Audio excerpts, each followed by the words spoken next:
Deixar de ser executivo é uma das decisões mais difíceis para um ser humano, especialmente quando se tem uma carreira de muito sucesso, como essa pessoa que nós temos aqui ao lado, Eduardo Gouveia, um nobre representante do estado de Pernambuco, grande executivo, uma carreira brilhante. Num determinado momento do ano passado, resolveu parar tudo, tirar um ano de sabático e volta agora como conselheiro de empresas e investidor em startups também. É uma condição que eu diria muito corajosa, porque não é todo mundo que consegue abrir mão do, digamos, conforto da vida executiva para partir para dois grandes desafios, que um é ser conselheiro, não é fácil, e outro é ser investidor em startup, muito mais difícil. Veia, prazer enorme. Obrigado pelo convite, prazer estar aqui contigo. Antes de começar a falar dessa fase nova, você teve um momento também de ruptura na tua carreira. Você deixou uma posição confortável de executivo do Grupo Bom Preço em Recife e veio para um desafio que foi tocar a operação do Walmart em São Paulo. Conta um pouco desse primeiro movimento para a gente falar depois do segundo. Bacana, Luiz. Primeiro, um prazer, uma alegria estar aqui contigo.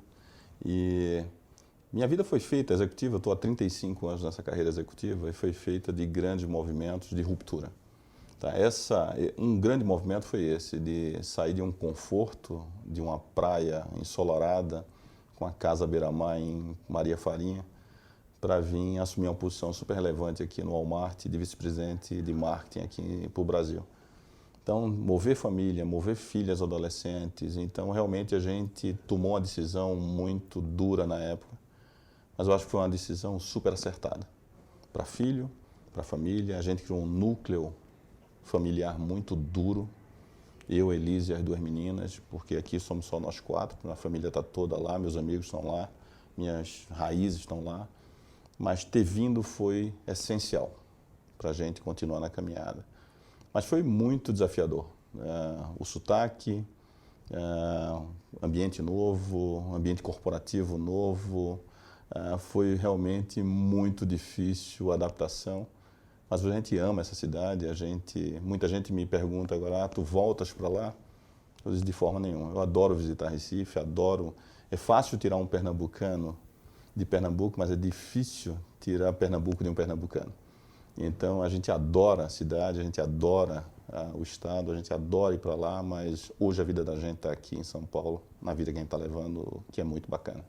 E como é que foi, então, largar tudo aqui em São Paulo, que já era uma coisa consolidada na tua vida, na tua carreira, ir para Londres e ficar um ano no sabático? Foi muito bacana, foi uma decisão super corajosa, no auge da carreira executiva, com o presidente Cielo, uma empresa maravilhosa, enorme, poderosa. E o que eu mais ouvi foi duas palavras, coragem e inveja branca. Tenho vários amigos meus que chegaram, pô, você é um puta cara corajoso, super corajoso, e eu tenho uma inveja branca do que você está fazendo. Mas esse era um projeto que você não toma uma decisão dessa da noite para o dia. Era um projeto construído a 4 mãos, a 8 mãos com minhas filhas. E a gente tinha muita vontade de dar uma parada e fazer repactuar o próximo ciclo, tanto de família, de casamento, como profissional. E a gente vinha planejando isso já há 4, 5 anos. E chegou o momento certo de tomar a decisão, foi quando a gente fechou um ciclo de resultado na Cielo, a gente entregou o melhor resultado histórico da empresa. E disse, agora está na hora da gente realmente partir para o projeto pessoal que a gente tinha planejado. Antes de você continuar, eu vou pedir para você contar um episódio interessante da Cielo que você já tinha me falado lá atrás, que foi o projeto Cabrobó.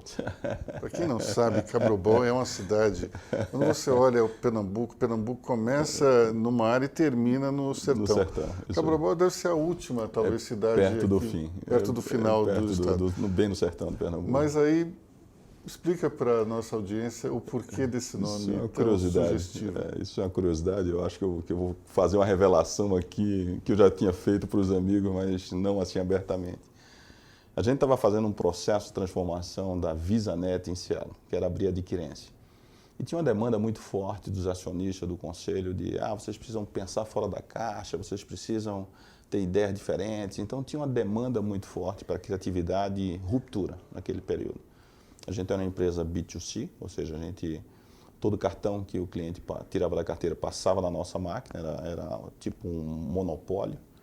E o mercado ia se abrir para a gente receber qualquer cartão. Então, deixava de ser um B2C para ser um B2B. Ou seja, o importante era o comerciante em apresentar a máquina dele para passar qualquer cartão que o cliente puxasse. Então, tinha uma transformação em curso muito grande.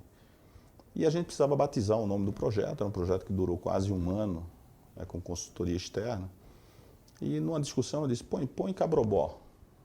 Uma cidade do interior importante. E ninguém entendeu nada daquele nome. Eu disse, é uma cidade realmente que é um hub no sertão pernambucano. E ninguém entendeu nada.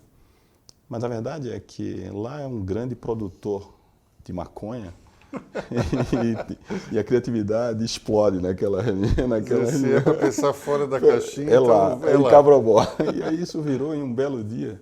O presidente do conselho, numa reunião, e a gente ia para as apresentações, projeto Cabrobó.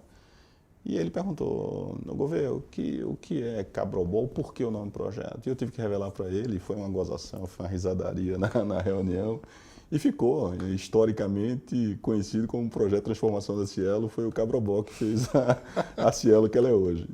Bom, então agora voltando para, digamos, uma outra cidade que talvez o consumo dessa erva também seja alto, que é Londres. Conta para a gente um pouco do teu dia a dia. Como é que foi desligar totalmente o botão do executivo e ir para Londres? Primeiro, foi um processo, não foi? Isso foi sendo construído, não foi uma coisa repentina. A gente durou 3, 4 anos para ir. E quando a gente decidiu ir, quando eu comecei a conversar com o pessoal da Cielo, isso demorou quase 8 meses para a gente consolidar a minha saída da empresa. A gente tinha muita segurança que ia ser muito bom para a gente, como casal. Fui eu e minha mulher, eu tenho 2 filhas, uma de 27, que é executiva do mercado financeiro, eu tenho uma de 25, que é médica, então eu estava com as filhas já numa fase de independência. Eu brinco muito que elas tinham saído já da minha folha de pagamento. E a gente estava muito resolvido do lado pessoal e familiar. Muito apoio das meninas, elas estavam muito felizes com a decisão que a gente ia tomar de dar uma parada, dar uma oxigenada, fazer uma repactuação com a próxima fase de vida da gente. Então, sair daqui foi muito bacana, porque Londres é uma cidade maravilhosa. Me perguntaram muito, Aloysio, por que Londres? A gente podia escolher qualquer cidade do mundo para morar. A gente pensou em Nova York, pensamos em São Francisco, pensamos em Barcelona, pensamos em Paris. Mas Londres, ela é um polo, primeiro, cultural muito forte, e é um polo para a Europa que, com pouco dinheiro e com 2 horas, você está em qualquer capital europeia. Então a gente queria muito viajar, a gente queria realmente aproveitar esse período para dar uma crescida em termos de conhecimento, e a gente chegou para lá no começo do inverno. Foi duríssimo, porque o frio londrino com chuva de -4, -5, amanhecendo às 8 da noite, escurecendo às 4 da tarde, dias curtos, foi muito duro. Mas a gente saiu no verão agora, fazem 20 dias que a gente chegamos agora no final de junho. E o verão calor, mas a cidade se transforma, né? A gente teve a sorte de pegar o inverno, a primavera e o verão. Pegamos as 3 estações lá e a cidade se transforma nessas 3 estações. Então foi maravilhoso, foi uma experiência ótima, a gente viajou muito, eu fiz coisas que eu não faria, talvez daqui do Brasil. Então a gente fez Marrocos, fez Croácia, fez Rússia, fez Turquia, fizemos, enfim, Budapeste, fizemos muita coisa diferente numa jornada de diversão e cultura que foi bem bacana. E reciclagem profissional, você aproveitou para fazer algum curso? O que eu fiz? Foi uma parada importante para repensar um pouco e até reposicionar essa nova fase. Então, eu olhei muito a parte... Eu tenho percebido que esse mercado financeiro ele vai se transformar muito forte para frente, né, com tecnologia. Então, eu comecei a olhar muito o Open Banking, que é todo esse movimento que na Europa já é realidade, que é uma fragmentação do segmento bancário. Então, lá é uma realidade, todos os bancos são obrigados a publicar os dados de cliente, e isso gera um ecossistema financeiro muito rico. Então, eu terminei fazendo 2 seminários super importantes lá de Open Banking e eu terminei estudando muita coisa de digitalização, esse movimento todo que está acontecendo. E aí fez com que agora eu estou embarcando para a China. Tá? Então, o polo de inovação em pagamentos está... Total. O WeChat É isso aí, é o grande... E isso está chegando com muita força já por aqui, então a intenção é beber um pouco dessa água que está acontecendo lá em inovação de payments na China. Estou indo agora no meio de Dois agosto. pontos importantes, eu acho que na China, o WeChat, de fato, é algo impressionante. Impressionante. Porque não existe mais o plástico, Não, ninguém eles mais pularam paga o nada. plástico. Pularam essa fase. essa etapa e tem o reconhecimento facial também. Claro. Em algum momento, os dois vão migrar para uma coisa só. Deixa aí. Tá tendo e esse movimento já aconteceu na China de verdade, então o mobile only, não é mais mobile first. Então, tudo está vindo para os super apps. Então, o Alibaba, o Alipay fez isso, ele tem dentro do mesmo app, ele tem mensageria, ele tem compra, ele tem viagem, ele conseguiu realmente fazer uma coisa que é única. E esse movimento está começando a chegar fortemente aqui. Você já começa a ver empresas aqui de delivery, como o iFood, como o Rappi.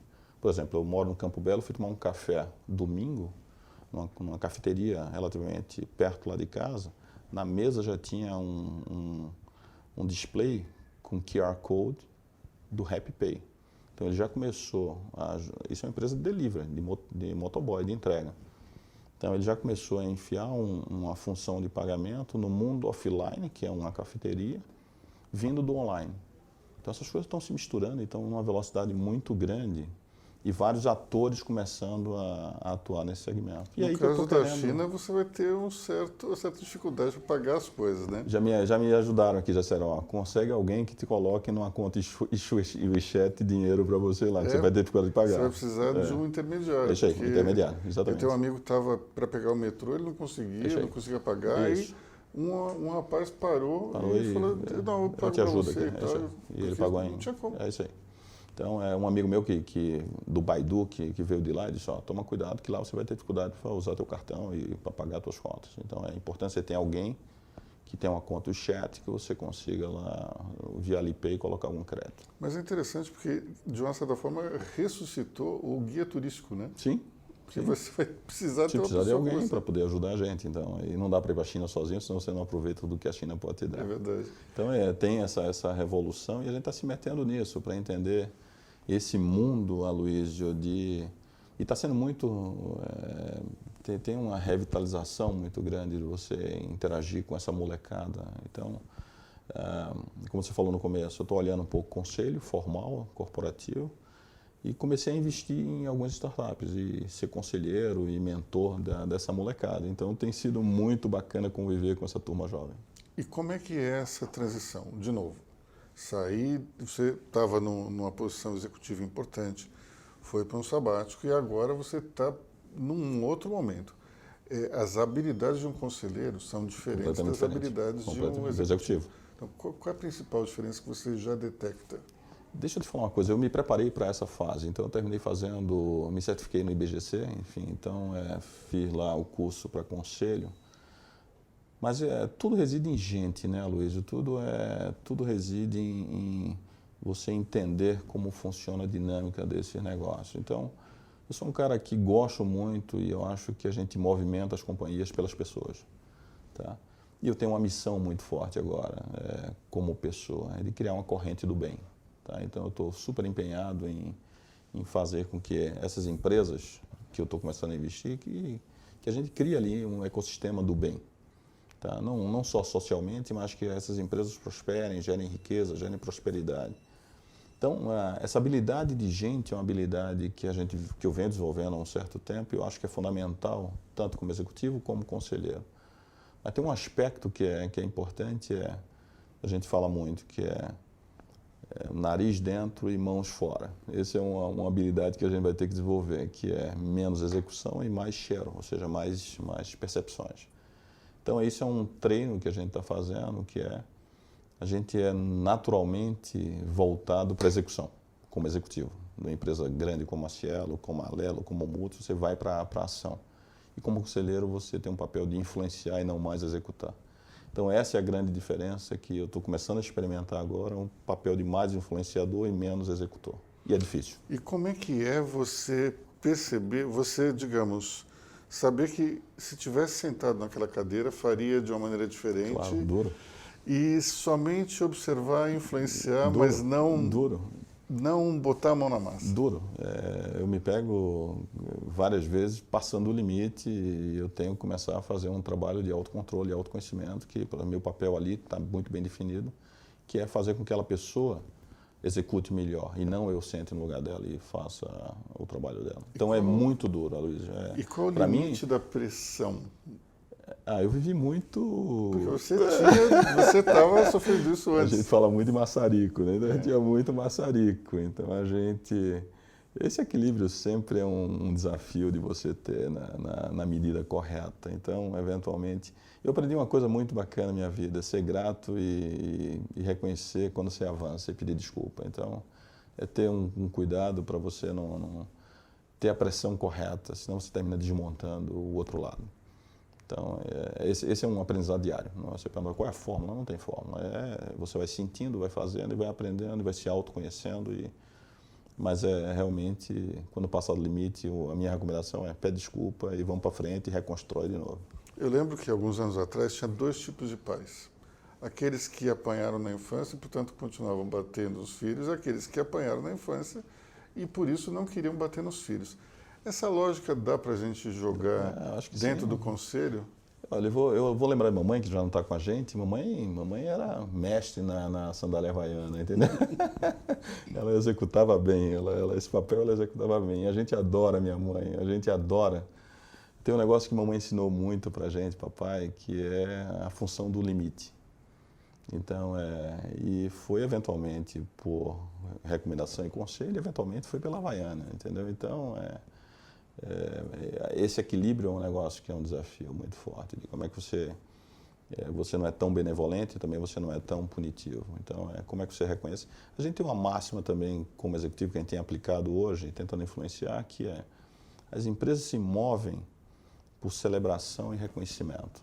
Tá? Então, quando você realmente dá o peso correto no reconhecimento e celebração, isso cria uma espiral positiva em torno daquele negócio que é fundamental. Então, isso é uma coisa muito simples, né, Luiz, fazer. É um telefonema, é um obrigado, vindo de uma pessoa que realmente precisa fazer e que reconhece o trabalho. Então, acho que esse é o meu papel, de fazer uma corrente do bem, influenciando as pessoas e fazendo com que as empresas prosperem. Dentro dessa nova geração de startups, a gente vê uma coisa interessante hoje.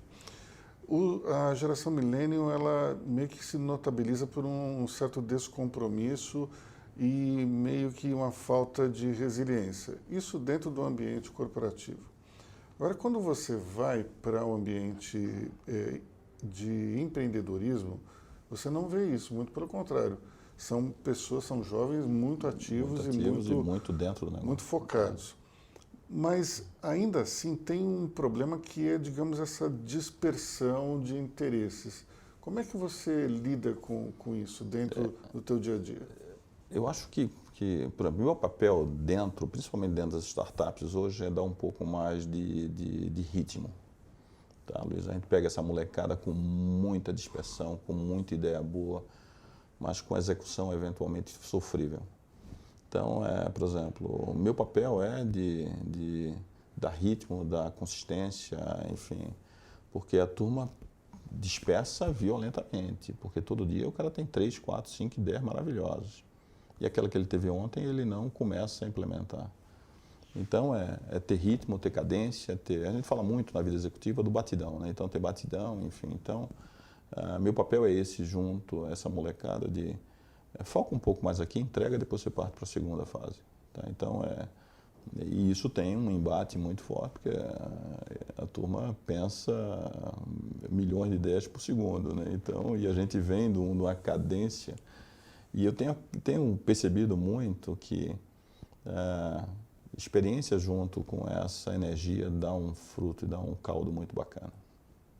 Como é que você vê o futuro dessas empresas? Elas vão se transformar em grandes corporações conforme elas vão crescendo e ganhando musculatura? ou elas vão manter o espírito de startup para sempre, não importa o tamanho? Não mantém porque é impossível. Você pega uma empresa hoje, eu tive ontem com um empresário que está com 4.600 funcionários e foi um unicórnio e nasceu há, sei lá, 5, 6 anos atrás, abriu na bolsa e a discussão com ele era cultura. Como é que você mantém um espírito numa empresa que começou pequena, com meia dúzia de sócios e hoje tem 4.600 funcionários?